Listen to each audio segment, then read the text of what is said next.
Yeah, it's my pleasure to be interviewing today Dr. John Bloom. He's the physics professor at Biola University.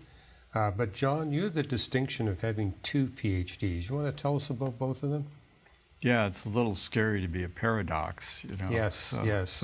But yeah, physics is what I did first, being kind of a science geek, but became interested in apologetics and basically having a good science background and a good theology background. So I went to seminary and then pursued second PhD and ended up being ancient Near Eastern studies.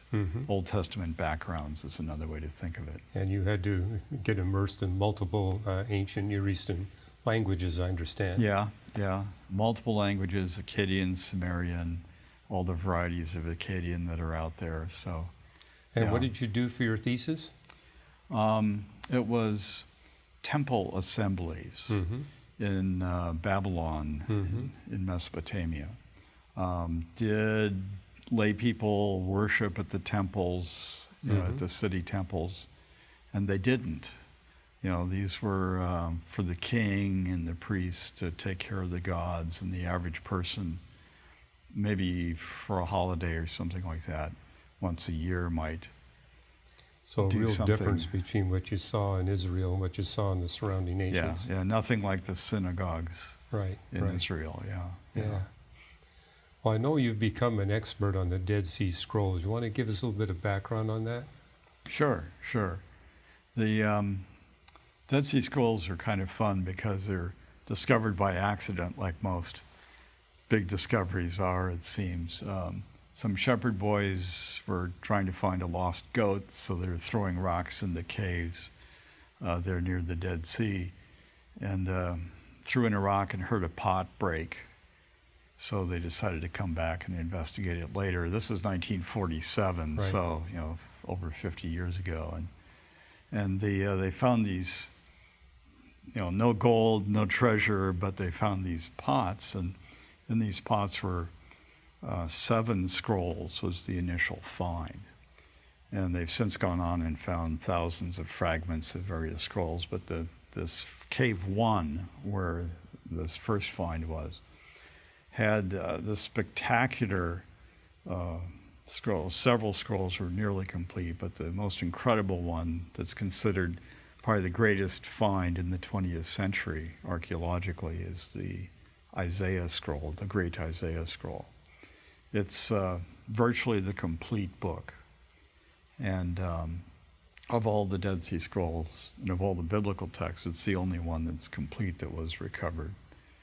But it's just this incredible find that dates back to, from 350 to about 100 BC from carbon dating. And dating the handwriting, they generally put it around 150 BC or so. 150 BC. Yeah. So this is a century before Jesus was around. Yeah.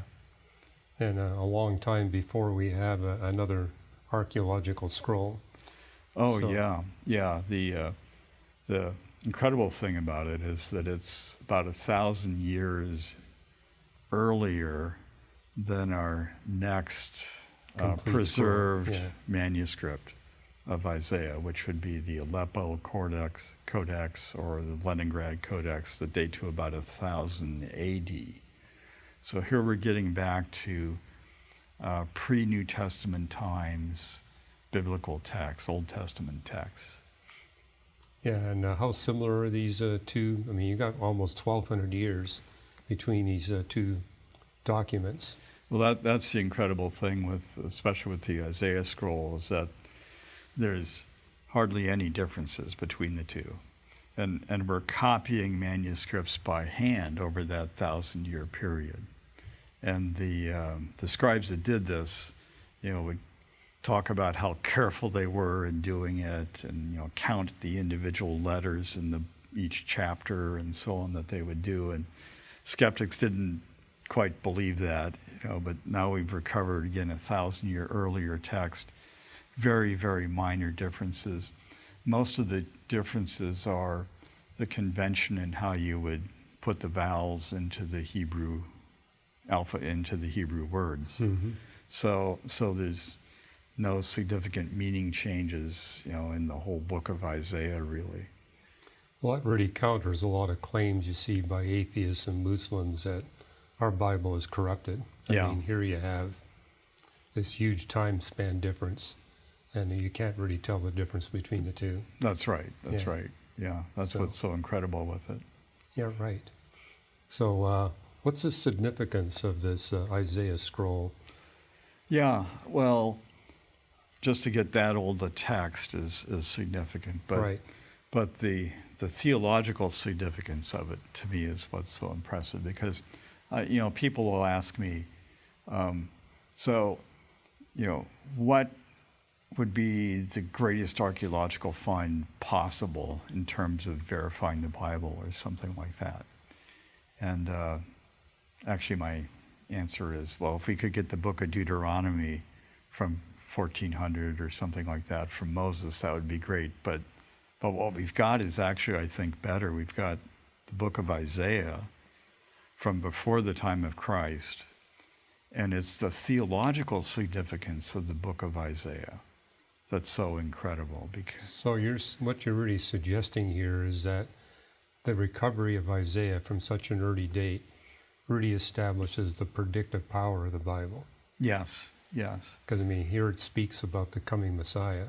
Yeah, Isaiah 53 in particular is the passage of the suffering servant who's going to be scorned and despised, is going to be a guilt offering for the people. God's going to put the punishment for our sins on him. It's the clearest description of the substitutionary atonement in the Bible. Right. And it's in the book of Isaiah from long before the time of Christ. As a prophecy, Isaiah wrote it in 700 BC. So we've got this prophecy that's shaping the culture of Israel, have this manuscript from a century before Jesus is here, and telling us why the Messiah is coming and what's the significance of his coming. Here you got Jerusalem, you got got Christians there, you got Jews there, you got Muslims, and yet we see this Isaiah scroll on display. And I think from our biblical Christian perspective, it's the book of Isaiah in the Old Testament that really establishes the Christian faith. Yes. More than any other book of the Bible. Yes. And guess which scroll? Which book is on display there? Right. Yeah. Which one got preserved? Yeah, at the Israel Museum, the Exhibit A, their pride of place. It's a copy of the Isaiah scroll, which you see if you go there today, because they originally had. Well, they first put the original in place, but it was fading. The ink was fading, so it's in a vault. But yeah, you can see a great copy of it. And you can walk up and read it if you can read Hebrew. So right. Yeah. So God I've actually been there. You can see the Hebrew letters from the place where they let you get as close as you can. So it's just so cool that God has his witness. It does. There. Right.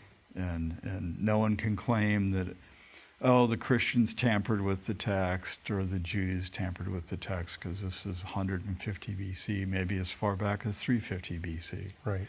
So, yeah.